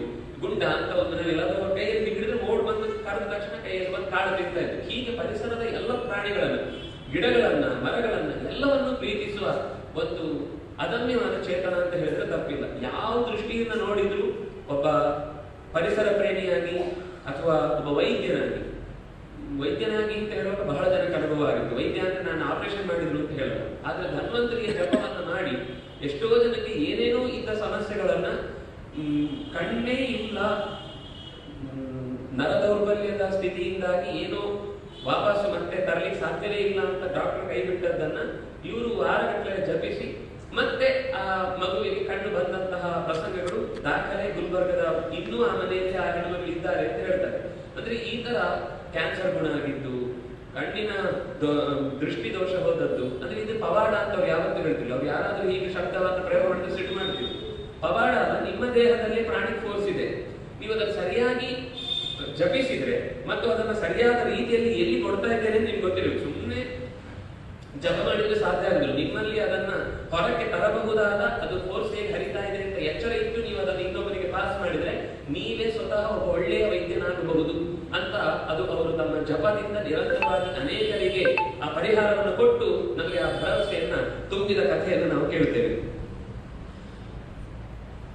ಪುಸ್ತಕವನ್ನು ಸಿದ್ಧತೆ ಮಾಡುವುದು ಅಂತ ಒಂದು ಸುಮ್ಮನೆ ಗಮನಿಸಬೇಕು. ನಾನು ಲೌಕಿಕವಾಗಿ ತೆಗೆದುಕೊಳ್ಳಿಕ್ಕೆ ಹೋದ್ರೆ ಈಗ ಒಂದು ನಾವು ಪುಸ್ತಕ ಬಿಡುಗಡೆ ಮಾಡಬೇಕು ಅಂದ್ರೆ ಪ್ರಿಂಟ್ ಆಗುತ್ತೆ, ಟೈಪ್ ಆದ ತಕ್ಷಣ ಪ್ರಿಂಟ್ ಆಗುತ್ತೆ, ಹೋಗ್ಬಿಡುತ್ತೆ. ಆಮೇಲೆ ಆ ಪುಸ್ತಕದಲ್ಲಿ ತಪ್ಪೊಪ್ಪೋಲೆ ತೋರಿಸ್ಲಿಕ್ಕೆ ಇನ್ನೊಂದು ಪುಸ್ತಕ ಬೇಕು, ಅಷ್ಟೇ ಅಷ್ಟೇ ಪ್ರಮಾಣದ ಇನ್ನೊಂದು ಪುಸ್ತಕ ಅಂತದ್ದು 4 ಸಲ ಮಾಡಿದ್ರೆ ಅದೆಲ್ಲ ಸೇರಿ ಮತ್ತೆ ಇಂಥ 5 ಪುಸ್ತಕಗಳನ್ನು ಇವರು ಬರೆದಿದ್ದಾರೆ ಅಂತ ಒಂದು ಹಣೆ ಬರ ಇರುತ್ತೆ. ನಮ್ಗೆ ಪುಸ್ತಕಗಳಿಗೆ ಹೇಗೆ ಅಂದ್ರೆ ಇರುದೇ ಒಂದು ಅಧ್ಯಾಯದ ಪುಸ್ತಕ ಇದ್ರೆ ಅದನ್ನ 4 ಪಾಲು ಮಾಡಿ 4 ಪುಸ್ತಕ ಬರೆದಿದ್ದಾರೆ ಅಂತ ಹೇಳೋದು ನಾವು. ಅವರು ಹಾಗೆ ಯಾವತ್ತು ಕೂಡ ಯಾವುದೇ ವಿಷಯವನ್ನ ಪ್ರತ್ಯೇಕ ಒಂದು ಪುಸ್ತಕ ಅನ್ನೋದು ಎಲ್ಲೂ ಒಟ್ಟಿಗೆ ಸಿಗಬೇಕು ಅಂತ. ಅದು ಸಿಗುವಾಗಲೂ ಕೂಡ ಅದನ್ನು ನೀವು ಅವರು ಟೈಪ್ ಮಾಡೋರು ಒಟ್ಟಿಗೆ ಕೂತು ಕೇಳಿದಾಗ ಅವರದ್ದೇ ಒಂದು ಹೊಸ ಪ್ರಪಂಚ ಇದೆ. ಇವತ್ತು ಇಂಟರ್ನ್ಯಾಷನಲ್ ಸ್ಟ್ಯಾಂಡರ್ಡ್ ಆಗಿ ಒಂದು ಪುಸ್ತಕ ಹೇಗೆ ಬಿಡುಗಡೆ ಆಗಬೇಕು ಮತ್ತೆ ಅದರಲ್ಲಿ ISBN ನಂಬರ್ ಹಾಕಿದೆವು ಅಂತಂದ್ರೆ ಆ ಲೈಬ್ರರಿಯಲ್ಲಿ ಸಿಗುವಾಗ ಅದು ಯಾವ ಕ್ವಾಲಿಟಿಯಲ್ಲಿ ಇರಬೇಕು ಅನ್ನೋದನ್ನು ಅವರು ಪ್ರತಿ ಪುಸ್ತಕದಲ್ಲೂ ಹೀಗೆ ಆಗಬೇಕು. ಈಗ ಒಂದು ಒಕ್ಕಣೆ ಬರೆದಾಗಿರುತ್ತೆ, ಬರೆದಾದ್ಮೇಲೆ ಟೈಪ್ ಮಾಡೋರಿಗೆ ಕೊನೆಯ ಲೈನ್ ಒಂದು ಅಕ್ಷರ ಹಾರಿ ಮುಂದಿನ ಪೇಜಿಗೆ ಹೋಗ್ತಾ ಇದೆ ಅಂತ ಇಟ್ಕೊಳ್ಳಿ. ಅದನ್ನು ಗಮನಿಸಿ ಅವರಿಗೆ ಕಷ್ಟ ಆಗಬಾರ್ದು ಅಂತ ಹೇಳಿ ಆ ಒಕ್ಕಣೆಯನ್ನೇ ಒಂದು ಅಕ್ಷರ ಹಿಂದೆ ಮುಂದೆ ಮಾಡಿ ಅದಕ್ಕಿಂತ ಇನ್ನೂ ಸ್ವಾರಸ್ಯ ಮಾಡಿ ಹಿಂದಕ್ಕೆ ತಂದು ಇಷ್ಟು ಮಾಡಿದ್ರೆ ಸಾಕು. ಅಥವಾ ಇನ್ನೆರಡು ಲೈನ್ ಜಾಸ್ತಿ ಬರ್ಕೊಂಡು ನೆಕ್ಸ್ಟ್ ಪೇಜಿಗೆ ಹೋಗಿ ಅಲ್ಲೇ ಇನ್ನೊಂದೆರಡು ಲೈನ್ ಬರ್ಕೊಡ್ತೇನೆ ಇದಕ್ಕೆ ಬೇಕಾದ್ರೆ. ಹಾಗೆ ಕೇಳಿದ್ದಕ್ಕೋಸ್ಕರ ಎಷ್ಟೋ ಸತಿ ಹೊಸ ವಿಷಯಗಳು ಬಂದಿದೆ. ಅವ್ರು ಎರಡು ಲೈನ್ ಎಕ್ಸ್ಟ್ರಾ ಬರೋದ್ರಿಂದ ಒಂದು ಹೊಸ ತಿರುವೆ ಸಿಕ್ಬಿಡ್ತೀವಿ. ಈ ಅಧ್ಯಾಯದ ಸಾರಾಂಶವೇ ಬೇರೆ ಆಗ್ಬಿಟ್ಟಿದೆ. ಈ ರೀತಿ ಒಂದು ಪುಸ್ತಕವನ್ನು ಬಿಡುಗಡೆ ಆಗಿ ಕೊನೆಗೆ ಅದು ಪ್ರಿಂಟಿಗೆ ಹೋಗ್ತದೆ ಅಂತ ಅನ್ನುವ ತನಕ ನೀವು ನಂಬಿರಲು ಗೊತ್ತಿಲ್ಲ. ನಾವೊಂದು ಕನಿಷ್ಠ ಪಕ್ಷ ಒಂದು ಪುಸ್ತಕವನ್ನು ಕರಡಚ್ಚುತ್ತಿದ್ದುದಕ್ಕೆ ಅಂದ್ರೆ ಕರೆಕ್ಷನ್ ಮಾಡುವುದಕ್ಕೆ 3 ಸಲ 4 ಸಲ ತಾಳ್ಮೆಯಿಂದ ಕೆಲಸ ಮಾಡಬಹುದು. ಕನಿಷ್ಠ ಪಕ್ಷ ಒಂದು 90-100 ಸಲ ಆ ಪುಸ್ತಕ ಮತ್ತೆ ಮತ್ತೆ ಅವರ ಕೈಗೆ ಬಂದು ಕರಡಚ್ಚು ಆಗಿ ಕೊನೆಗೆ ಅದು ಪ್ರಿಂಟಿಗೆ ಹೋಗೋ ಹಿಂದಿನ ದಿವಸ ಕೇಳ್ತಾರೆ, ನಾನು ಕರೆಕ್ಷನ್ ಹಾಕಿದ್ದೆ ಕಳಿಸ್ತಾ ಇದ್ದೀರಲ್ಲ, ಕೊನೆಗೆ ಅದು 10 ಸಲ ಆದ್ಮೇಲೆ ಯಾವುದೋ ಹಿಂದಿದ್ದೆ ಮತ್ತೆ ಪ್ರಿಂಟಿಗೆ ಹೋಗಿ ಎಲ್ಲ ಅದೇ ತಪ್ಪಾಗಿ ಬಂದ್ರೆ ವಾಪಸ್ ಕಳಿಸಿದ್ದಾರೆ ಎಷ್ಟೋ ಸಲ. ಹಾಗೊಂದೆರಡು ಸಲ ಆಗಿದ್ದು ಇತ್ತು, ಹೋಗಿ ಕಳಿಸ್ಬಿಟ್ಟಿದ್ದಾನೆ, ಅವನು ಪ್ರಿಂಟ್ ಹಾಕ್ಬಿಟ್ಟಿದ್ದಾನೆ, ಬಂದ್ರೆ ಎಲ್ಲ ತಪ್ಪು. ಈ ಪುಸ್ತಕ ನಾಳೆ ಬಿಡುಗಡೆ ಮಾಡೋದು ಬೇಡ, ಆಗೋದಾದ್ರೆ ಸರಿ ಬಿಡಿ, ಇನ್ನೊಂದು ಬೇಡ ಅಂತ ಮತ್ತೆ ಹೊಸತು ಪೂರ್ತಿ ತಗೊಂಡು ಹೋಗಿ ಮತ್ತೆ ಒಂದೊಂದು ಸರ್ತಿ ಹೊಸ ಅಂದ್ರೆ ಈ ಪರ್ಫೆಕ್ಷನ್ ಬಗ್ಗೆ ನಾನು ಹೇಳಿಕೋಸ್ಕರ ಇಷ್ಟು ಹೇಳಿದೆ. ಒಂದು ಪರ್ಫೆಕ್ಷನ್ ಅಂತ ಬಂದಾಗ ಅವರು ಈ ಬಟ್ಟೆ ಮಡ್ಚಿಡುವಾಗಲೂ ಅದರ ತುದಿ ಕೊನೆಗೆ ಹೀಗೆ ಬರ್ಬೇಕು. ಒಂದು ಪೇಪರ್ ಮಡ್ಚುವಾಗಲೂ ನಾವು ಪೇಪರ್ ಓದಿ ಆದ್ಮೇಲೆ ಹೇಗಿರುತ್ತೆ ಎಲ್ಲ ಒಂದೊಂದು ರಾಕೆಟ್ ಆಗಿ ಆಚೆ ಈಚೆಗೆ ಎಲ್ಲ ಬಿದ್ದಿರುತ್ತೆ. ಮಕ್ಕಳಾದ್ರೂ ಪರವಾಗಿಲ್ಲ, ನಾವು ಅದಕ್ಕಿಂತ ಕಡೆ ಇರ್ತೇವೆ. ಕೆಲವೊಂದು ಒಂದು ಪತ್ರಿಕೆ ಒಂದು ಪೇಪರ್ ಅದರಲ್ಲಿ ಕಿವಿ ಬಂತು ಅಂದ್ರೆ ಅವ್ರು ತಕ್ಷಣ ಕಿವಿ ಬಿಡಿಸಿ ಪಕ್ಕವನ್ನು ಮಡ್ಚಿಡೋದು, ಅದಕ್ಕೊಂದು ಬೈಲ್ ಹಾಕುದು, ಅದರಲ್ಲಿ ಹೆಸರು ಬರೆದಿದ್ದು, ಅದರ ಟಿಪ್ಪಣಿ ಬರೆದಿದ್ದಾಗ್ಲೂ ಟಿಪ್ಪಣಿ ಬರೆಯುವಾಗ್ಲೂ ಅದರಲ್ಲಿ ಅದು ಅದೇ ಪದಕ್ಕೆ ಹೇಗೆ ಅವರು ಇಡೀ ಭಾಗವತಕ್ಕೆ ಸುಮಾರು ಎಲ್ಲ ಅಷ್ಟೂ 18,000 ಶ್ಲೋಕಗಳನ್ನು ಓದಿದ ಮೇಲೆ ಇದರಲ್ಲಿ ಏನ್ ತಪ್ಪಿದೆ, ಏನ್ ಆಗ್ಬೇಕು, ಏನ್ ಸರಿಯಾದ ಪಾಠ ಅನ್ನೋದನ್ನು ಬರೆದಿಟ್ಟಿದ್ದಾರೆ. ಅದು ಇರುವುದೇ ಚಿಕ್ಕ ಪುಸ್ತಕ. ಅದರ ಮಧ್ಯದಲ್ಲಿ ನೀವು ಪುಸ್ತಕ ಹಳೆಯದು ಯಾವ್ದಾದ್ರು ನೋಡಿದ್ರೆ ನಿಮ್ಗೆ ಗೊತ್ತಿರುತ್ತೆ, ಬಹುಶಃ ಪ್ರಿಂಟ್ ಮಾಡಿದ್ರೆ ಅಷ್ಟು ಅಕ್ಷರ ಚೆನ್ನಾಗಿರಲ್ಲ. 2 ಕೈಯಲ್ಲಿ ಬರೀತಿದ್ರು, ಈ ಕೈಯಲ್ಲಿ ಬರೀತಿದ್ರು, ಈ ಕೈಯಲ್ಲೂ ಬರೀತಿದ್ರು. ಆ ಬರೆದ ಅಕ್ಷರವನ್ನ ಎಷ್ಟೋ ಜನ ಹಾಗೆ ಹೇಳ್ತಿದ್ರು, ಆಚಾರ್ಯ ಇದನ್ನು ನೀವು ಟೈಪ್ ಮಾಡಿದ್ರೆ ಚೆನ್ನಾಗಿರಲ್ಲ, ನಿಮ್ಮ ಅಕ್ಷರವನ್ನ ಹಾಗೆ ಪ್ರಿಂಟ್ ಮಾಡಿದ್ರೆ ಚೆನ್ನಾಗಿರುತ್ತೆ. ನೀವು ಗೋವಿಂದಾಚಾರ್ಯರ ಪತ್ರಗಳು ಅಂತ ಪುಸ್ತಕದಲ್ಲಿ ಅಕ್ಷರಗಳು ಸಿಗುತ್ತೆ ನೋಡ್ಲಿಕ್ಕೆ. ಇತ್ತೀಚೆಗೆ ಒಂದು 10-8 ವರ್ಷದ ಕೆಳಗಡೆ ಒಂದು ಸರ್ತಿ ಕಾರಿನಲ್ಲಿ ಹೋಗಿ ಪೆಟ್ಟ ಹಾಕಿವಾಗ ಕೈಗೆ ಒಂಚೂರು ಪೆಟ್ಟ ಆದ್ಮೇಲೆ ಅವ್ರ ಅಕ್ಷರ ಒಂಚೂರು ಆದ್ರೂ ಹೇಳಿ ಆಚಾರ್ಯ ನಾವು ಬರೀತೇವೆ ಹೇಳ್ತಾ ಹೋಗಿ, ನಾನು ಬರೆದ್ರೆ ಅದು ನನ್ನೊಳಗಿನ ಏನು ಭಾವ ಏನು ಪಾದದಲ್ಲಿ ಇರುತ್ತೆ, ನಿಮ್ಮ ಹತ್ರ ಹೇಳಿ ಬರ್ಸ್ಲಿಕ್ಕೆ ಸಾಧ್ಯ. ಕೊನೆ ದಿನದವರೆಗೂ ಹೊಸತಃ ಅವರಿಗೆ ಮೊನ್ನೆವರೆಗೆ ಆಗುವಾಗ ಕೊನೆ ನಾವು ಹೋಗಿ ಕೇಳ್ತಿದ್ವಿ, ಆಚಾರ್ಯ ನಿಮ್ಗೆ ಕಷ್ಟ ಆಗುತ್ತೆ ಅಂತ ಗೊತ್ತು, ನೀವು ಮಲ್ಗೆ ಯಾಕಂದ್ರೆ ಬೆನ್ನಿಗೆ ಮತ್ತೊಂದು ಏಟಾಯಿತು, ಏಳ್ಲಿಕ್ಕೆ ಆಗದೆ ಇರೋ ಸ್ಥಿತಿ ಬಂತು, ಪುಸ್ತಕ ಹೇಳ್ಕೊಡೋದು ಕಷ್ಟ ಆಗ್ತಿತ್ತು, ನೀವು ಹೇಳಿ ಯಾಕಂದ್ರೆ ಬರೀತೇನೆ ಅಂತ. ಆಯ್ತು ಮುಂದೆ ನೋಡೋಣ, ಇನ್ನೊಂದು ವಾರ ಹೋಗಿ ಸ್ವಲ್ಪ ಸರಿ ಹೋಗುತ್ತೆ. 1 ತಿಂಗಳು ಹೋದ್ಮೇಲೆ ಬರೆಯುವುದು ಅಂತ ಹೇಳಿ ನಾನು ಪುಸ್ತಕ ತಗೊಂಡು ಹೋಗುವ ದಿವಸ ಅವರೊಂದು ಉಪನ್ಯಾಸ ಕೊಡ್ತೇನೆ ಬರೆಸ್ತೇನೆ ಅಂತ ಹೇಳಿದ ದಿವಸ ಅವರ ಮಗನ ದೇಹಾಂತ್ಯದ ಸುದ್ದಿ ಬಂತು. ಆವತ್ತದು ನಿಂತು ಅವ್ರು ಹೇಳಿದ್ರು, ಏನ್ ಮಾಡಿದ್ರು ನನ್ನ ಜೀವನದಲ್ಲಿ ಇನ್ನೊಬ್ಬರ ಬರೆಸಿ ನನ್ಗೆ ಅಭ್ಯಾಸ ಇಲ್ಲ, ಅದಾಗುದು ಇಲ್ಲ. ಅವ್ರು ಅದನ್ನೇ ಕೊನೆಯವರೆಗೂ ಅದು ನಾನು ಹೇಳಿದ್ದನ್ನು ನಡೆಸ್ತೇನೆ ಅನ್ನೋ ಹಾಗೆ ಅದಾದ್ಮೇಲೆ ಉಳಿಲಿಲ್ಲ. ಅಂದ್ರೆ ಇದು ದೊಡ್ಡವರಿಗೆ ಏನು ಅಂತಂದ್ರೆ ಯಾರತ್ರ ನಾವು ಕಷ್ಟ ಕೊಟ್ಟು ಕೆಲಸ ಮಾಡಿಸ್ಬೇಕಾಗ ಅದು ತೊಂದರೆ ಆಯ್ತು ಅಂತ ಅನ್ನೋ ಹಾಗೆ ಆಗ್ಬಾರ್ದು. ಅವ್ರ ಕೆಲಸ ಅವರೇ ಮಾಡ್ಕೊಳ್ಬೇಕು. ನಾನೇ ಮಾಡ್ತೇನೆ, ನಾನೇ ಬರಿತೇನೆ, ನಾನೇ ತೆಗೆದಿಡ್ತೇನೆ, ನನಗೆ ಯಾವುದು ನಮ್ಮಿಂದ ಅವರಿಂದ ಆಗೋದೇ ಇರೋದನ್ನು ಹೇಳ್ತಿದ್ರು. ಪುಸ್ತಕ ತಗೊಂಡು ಬನ್ನಿ, ಅದಂತ ಇದಂತ ಅಂತ ಅವರೇ ಹೇಳ್ತಿದ್ರು. ಮೇಲೆ ಕಡೆ 3ನೇ ಕಬಾಟ್ನಲ್ಲಿ 2ನೇ ರ್ಯಾಕ್ ಅಲ್ಲಿ ಇಷ್ಟೇ ಪುಸ್ತಕ ಇದೆ, ಈ ಕಾಲದಿದ್ದು ಅದಕ್ಕೊಂದು ಸೈಡ್ ಅಲ್ಲಿ ಈಗ ಒಂದು ಬರ್ದಿಟ್ಟಿದ್ದೇನೆ ಮೇಲ್ಗಡೆ ನೋಡಿ ತಗೊಂಡ್ಬಾ ಅಂತ. ನಮ್ಗಲ್ಲಿ ಹೋಗಿ ಹುಡುಕಲಿಕ್ಕೆ 10 ನಿಮಿಷ ಬೇಕು, ಅರ್ಥ ಆಗ್ಲಿಕ್ಕೆ ಟೈಮ್ ಬೇಕಿತ್ತು. ಅಂದ್ರೆ ಅಷ್ಟು ಆ ಪುಸ್ತಕದ ಯಾವ ಪೇಜಲ್ಲಿ ಇದೆ, ಅದರ ಯಾವ ಕೊನೆಯಲ್ಲಿ ನಾನು ಏನ್ ಬರೆದಿಟ್ಟಿದ್ದೇನೆ ಟಿಪ್ಪಣಿ, ಅದು ನೆನಪಿರ್ತಿತ್ತು. ಅಷ್ಟು ನೆನಪಿನ ಶಕ್ತಿ. ಮತ್ತೆ ಭಗವದ್ಗೀತೆಯ ಉಪನ್ಯಾಸಗಳನ್ನು ನೀವು ಕೇಳಿದ್ರೆ ಗೊತ್ತಿರುತ್ತೆ, ಎಲ್ಲವೂ ಕೂಡ ನಮ್ಮ ಜೀವನಕ್ಕೆ ಇದ್ದು ಹೊರತು ಯಾರೋ ಒಬ್ಬ ಸನ್ಯಾಸಿಗೋಸ್ಕರ ಹೇಳಿದ್ದಲ್ಲ, ನಮ್ಮೆಲ್ಲರ ಬದುಕಿನ ಸಂಗತಿ. ಅವು ಯಾವಾಗಲೂ ಹೇಳ್ತಿದ್ದು ಜೀವನವೇ ಒಂದು ಹೋರಾಟ. ಅದರಲ್ಲಿರುವ 5 ಜನ ಪಾಂಡವರು 100 ಜನ ಕೌರವರು ಅಂದ್ರೆ ಯಾರು ಅಲ್ಲ. ಒಳ್ಳೆ ಕೆಲಸ ಮಾಡಬೇಕು ಅಂದ್ರೆ ಮಾಡು ಅಂತ ಹೇಳುವ 5 ವಿಷಯ ನೆನಪು, ಮಾಡಬೇಡ ಅಂತ 50-100 ಜನ ತೊಂದರೆ ಕೊಡುವಂತ ಮಾನಸಿಕವಾದ ಬೇರೆ ಬೇರೆ ನೆನಪುಗಳು. ನಾವೀಗ ಮಾಡ್ಬೇಕು ಅಂತ ಹೇಳೋದಕ್ಕೆ 100 ಕಾರಣ ಸಿಗುತ್ತೆ, ಮಾಡಬಾರ್ದು ಹೇಳೋದಕ್ಕೆ 100 ಕಾರಣ ಸಿಗುತ್ತೆ, ಮಾಡ್ಬೇಕು ಹೇಳೋದಕ್ಕೆ 5 ಕಾರಣ ಸಿಗುತ್ತೆ. ಅದೇ ಪಾಂಡವರು, ಅದೇ ಕೌರವರು.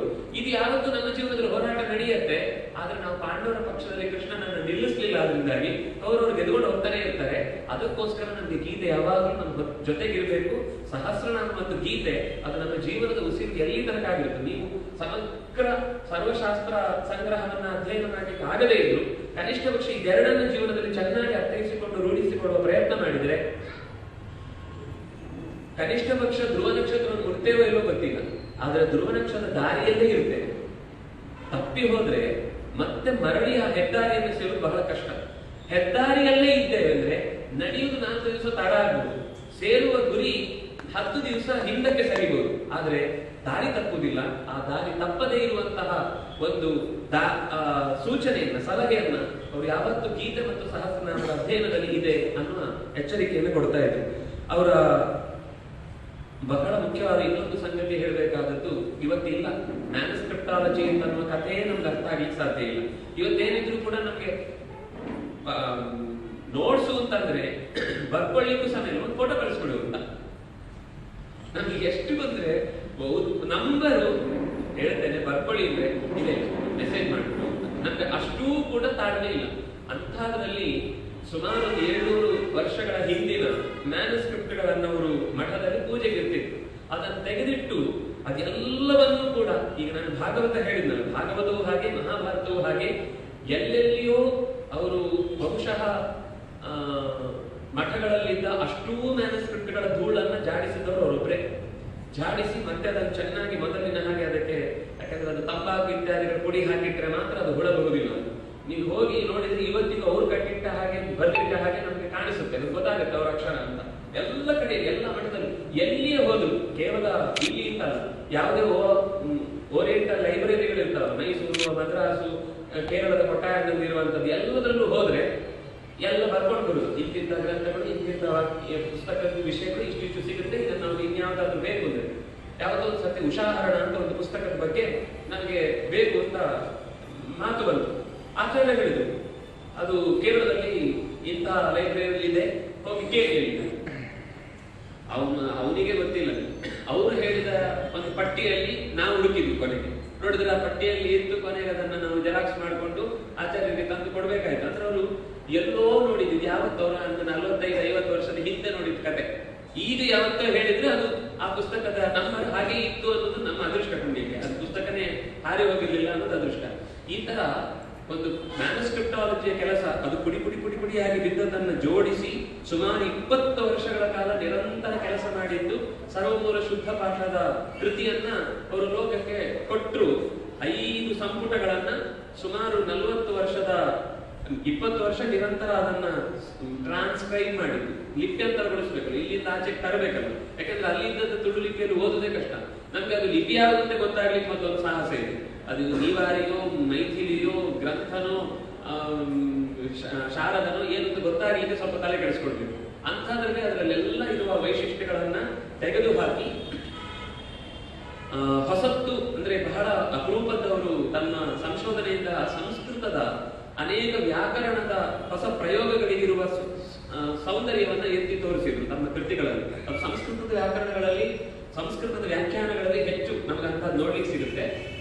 ನಿಮ್ಗೊಂದು ಸ್ವಾರಸ್ಯ ಏನು ಅಂತಂದ್ರೆ, ಸಂಗ್ರಹ ರಾಮಾಯಣದಲ್ಲಿ ಸಂಸ್ಕೃತ ವ್ಯಾಖ್ಯಾನ, ಆದ್ರೆ ಅಲ್ಲಿ ಸಂಸ್ಕೃತದ ಪದಗಳಿಗೆ ಇತಿ ಭಾಷಾಯಾಮ್ ಅಂತ ಸಂಸ್ಕೃತದ ಪದಕ್ಕೆ ಅದಿರ್ಮುತ್ತೆ ಅಂತ ಕನ್ನಡದಲ್ಲಿ ಏನ್ ಹೇಳ್ತಾರೆ ಅನ್ನೋ ಎಲ್ಲ ಶಬ್ದಗಳನ್ನ ನೀವು ಸಂಸ್ಕೃತ ಬರದವರಾದ್ರು ಆ ಪದಕ್ಕೆ ಕನ್ನಡದಲ್ಲಿ ಏನ್ ಶಬ್ದ ಸಿಗುತ್ತೆ ಅಂತ ಸುಮ್ಮನೆ ಅಷ್ಟನ್ನೇ ನೋಡ್ಲಿಕ್ಕೆ ಹೋದ್ರೆ ನಿಮ್ಗೊಂದು ದೊಡ್ಡ ಹೊಸ ಇನ್ನೊಂದು ಪುಸ್ತಕ, ಈಗ ಅವರೊಂದು ಪುಸ್ತಕ ತೋರಿಸಿದ್ರಲ್ಲ, ಅದು ಆ ಪುಸ್ತಕದಲ್ಲಿ ಏನಿರುವುದು ಅಂದ್ರೆ ಆಚಾರ್ಯರು ತಮ್ಮ ಗ್ರಂಥಗಳಲ್ಲಿ ಬೇರೆ ಬೇರೆ ಕಡೆಗಳಲ್ಲಿ ಲೇಖನಗಳಲ್ಲಿ ಗ್ರಂಥಗಳ ಹೆಸರನ್ನ ಸಂಗ್ರಹ ಮಾಡಿದ್ದವರು. ಅದೇ ಒಂದು ಪುಸ್ತಕ ಆಗಿತ್ತು. ಹಾಗೆ ಈ ಕನ್ನಡಕ್ಕೆ ಅಪೂರ್ವ ಪದಗಳು ಅಂತ ಒಂದು ನಾವು ಪಟ್ಟಿ ಮಾಡ್ತಾ ಹೋದ್ರೆ ಅದು ಒಂದು ಚಂದದ ಪುಸ್ತಕ ಮಾಡಬಹುದು. ಅಂದ್ರೆ ಒಬ್ಬನ ಕೃತಿ ಯಾವಾಗ ಶ್ರೇಷ್ಠ ಅನಿಸುವುದು ಅಂದ್ರೆ, ಒಂದು ಕೃತಿ 10 ಕೃತಿಗಳಿಗೆ ಪ್ರೇರಣೆ ಆದ್ರೆ ಅದು ಉತ್ತಮವಾದ ಕೃತಿ. ಒಂದು ಭಾಷಣ 10 ಭಾಷಣಗಳಿಗೆ ಪ್ರೇರಣೆ ಆದ್ರೆ ಅದು ಉತ್ತಮ ಭಾಷಣ ಅಂತ ಲೆಕ್ಕ.